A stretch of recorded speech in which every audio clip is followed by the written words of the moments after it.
নমস্কার বন্ধুরা, তোমাদের সবাইকে কুকিং উইথ রি দেবনাথ চ্যানেলের পক্ষ থেকে অনেক স্বাগত। আমরা সবাই জানি যে এখন বসন্তকাল, আর এই বসন্তকালে আমরা সজনের ডাঁটা পেয়ে থাকি একদম কচি কচি। তো দেখো বন্ধুরা, আমি আজকে এরকমই কিছু ডাঁটা নিয়ে নিয়েছি। আজ আমি এই ডাঁটা দিয়েই একটা রেসিপি বানাবো। আর নিয়েছি 4টে আলু। তো এই ডাঁটাগুলো কাটা খুবই সহজ, যেহেতু ডাঁটাগুলো খুবই কচি তাই এগুলোর কোনো খোসা ছাড়ানোর দরকার নেই। তাই আমি একসঙ্গে 5টা-6টা ডাঁটা এক জায়গায় করে প্রথমে বোটাগুলো একসাথে কেটে ফেলে দিলাম। তারপর গোছা করে করে আমি এগুলোকে কেটে নিচ্ছি ছোট্ট ছোট্ট সাইজে। ভিডিওতে তোমরা নিশ্চয়ই দেখতে পাচ্ছ। তোমরাও এভাবে ডাঁটাগুলো কেটে নেবে বন্ধুরা। আমার ভিডিও তোমাদের যদি একটুও ভালো লেগে থাকে তাহলে অবশ্যই একটা লাইক করে দিও, আর ভিডিওটা তোমার বন্ধুদের সাথে শেয়ার করে দিও।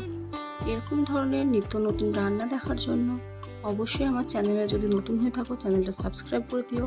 আর যেসব বন্ধুরা আগে থেকে আমার চ্যানেলটা সাবস্ক্রাইব করে রেখেছো তাদের অনেক ধন্যবাদ। তো দেখো বন্ধুরা, ডাঁটার যে শুকনো অংশগুলো সেগুলো ফেলে দিলাম আমরা, আর বাকি অংশগুলো কেটে নিলাম।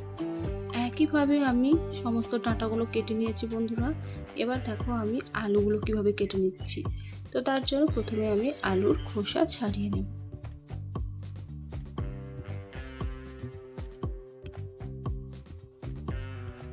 সজনের ডাঁটার যে কোনো রেসিপি খুব সুস্বাদু হয় বন্ধুরা।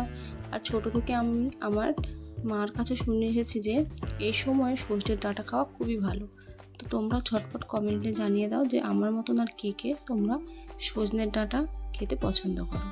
তো দেখো বন্ধুরা, আলুর খোসা ছাড়ানোর পর এটা মাঝখান থেকে 2 টুকরো করে এবার পাতলা পাতলা করে আমি আলুগুলো কেটে নিলাম। এইভাবে আমি সমস্ত আলু কেটে নেব।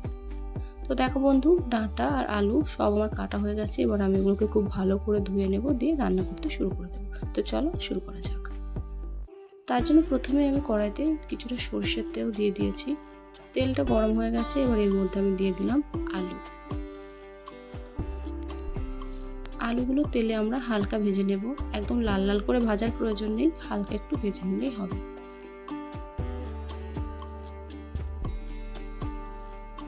আলুগুলো পাতলা করে এই কারণে কেটেছি বন্ধুরা, যাতে তাড়াতাড়ি সিদ্ধ হয়ে যায়। তো দেখো বন্ধুরা, আলুগুলো আমি হালকা করে ভেজে নিই। এবার আমরা দিয়ে দেব কাঁচা লঙ্কা আর হলুদ, সর্ষে বাটা। আমি মিক্সার গ্রাইন্ডারের বাটিতে এটা একটু জল দিয়ে সর্ষেটা ভালো করে ধুয়ে দিয়ে দেবো। আর বেশ কিছুটা জল আমি এর মধ্যে দিয়ে দেব হলুদ আর পরিমাণ মতো নুন। এবার আবারও খুব ভালো করে সমস্ত উপকরণ আমি দিয়ে মিশিয়ে দেব। এরপর আমরা ঝোলটা ফোটা পর্যন্ত অপেক্ষা করব বন্ধুরা। তো দেখো আমাদের ঝোলটা ফুটে গেছে। এ পর্যায়ে আমরা আমাদের ডাঁটাগুলো এর মধ্যে দিয়ে দেব। এগুলো ভাজার কোনো প্রয়োজন নেই বন্ধুরা, ডাঁটাগুলো আগেই বলেছি খুবই কচি, তাই এগুলো আমরা সরাসরি ঝোলেই দিয়ে দেবো। এবার ডাঁটাগুলোকে ঝোলে ভালো করে ডুবিয়ে দিয়ে আমি একটা ঢাকনা দিয়ে ঢেকে দেবো। ফিরে আসছি ডাঁটাগুলো সিদ্ধ হওয়ার পর।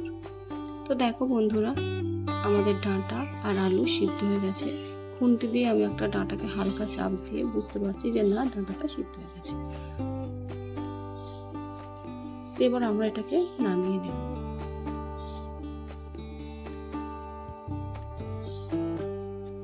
আবারও কড়াইটা আমি ভালো করে পরিষ্কার করে নিয়ে সেই কড়াইতে আমি সরষের তেল গরম করে দিয়ে দেবো পাঁচফোড়ন। পাঁচফোড়ন থেকে যখন সুন্দর গন্ধ ছাড়তে শুরু করবে তখন আগে থেকে সিদ্ধ করে রাখা সেই ডাঁটা আলু ঝোল সহ দিয়ে দেবো। তারপর আবার খুব ভালোভাবে নেড়ে চেড়ে মিশিয়ে নেব। তোমরা চাইলে এই পর্যায়ে একটু ঢাকা দিয়ে দিতে পারো বন্ধুরা।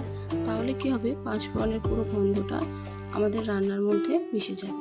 তো দেখো বন্ধুরা, আমরা আমাদের তরকারিটা একটু ফুটিয়ে নিলাম, এবার নামিয়ে নেব। তো দেখতেই পাচ্ছ কত সহজে, কত কম উপকরণ দিয়ে আমি এত সুন্দর একটা রেসিপি বানালাম বন্ধুরা। তোমরা বাড়িতে অবশ্যই এটা ট্রাই করো আর আমাকে কমেন্ট করে জানিও যে রান্নাটা কেমন হয়েছে। আবার দেখা হবে নেক্সট ভিডিওয়ে। ততক্ষণ সবাই ভালো থেকো। বাই।